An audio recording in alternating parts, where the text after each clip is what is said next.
So as a society, we want to move away from fossil fuels, so we want to decarbonize. We want to have engineers who are specialized and have a lot of expertise in working with offshore renewable fuels, so especially offshore wind energy. As a world-leading university in geotechnical engineering, we felt that there was a gap.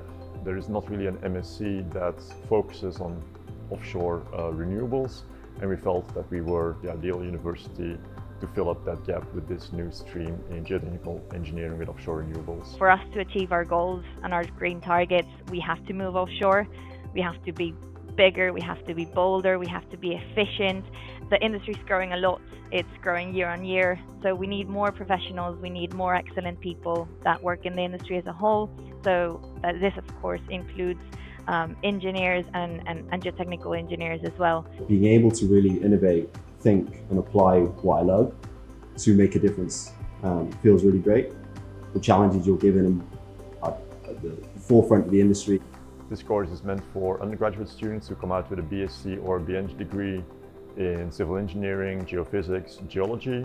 Also for people with an MEng degree, again in civil engineering, geophysics or geology. People who have been working for several years in the geotechnical or civil engineering industry are more than welcome on our course. It might be a good step over to the offshore renewables industry. This really allowed me to gain a lot of confidence in supporting clients, in understanding what the risks are, how to assess them and what they can do. So you've minimized the risk sufficiently enough that you can actually go ahead and build your project. And working in offshore industry, you get a chance to develop your own ideas. You're also dealing with the highest level of laboratory testing, the most amount of data, the larger scale projects, stuff that is really at the forefront of engineering as a whole, not just offshore. So the course is 12 months. You start in the beginning of October. Then you have a bit of a break to prepare for your examinations. Your examinations will start at the beginning of January.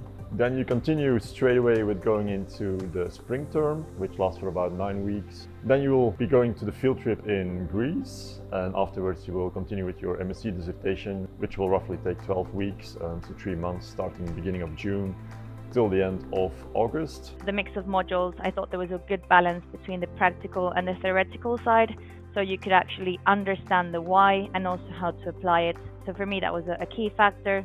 Amazing professionals that have really changed the course of geotechnics and also in offshore geotechnics. But it also gave me a really solid understanding of a huge range of lab tests, which in industry is super important. People will bring up these names and these tests all the time. So if you're able to instantly interpret it, it's super useful. As part of the course, imagine yourself as a real engineer in the industry, questioning what had happened. It was really good. So there's also a part-time option, which is very interesting for people working in the industry. In the part-time program, you will do your autumn term in the first year, then you go back to your employer, and then in the second year you come back to finalize your spring term and your summer term.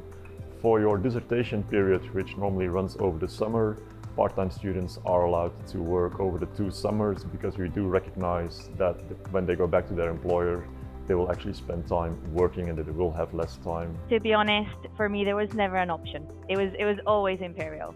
I would say hands down, absolutely go for it. It's an excellent experience. It's challenging, but it's equally as fun, and the location is prime. The library, the facilities, just everything is it's just great, really.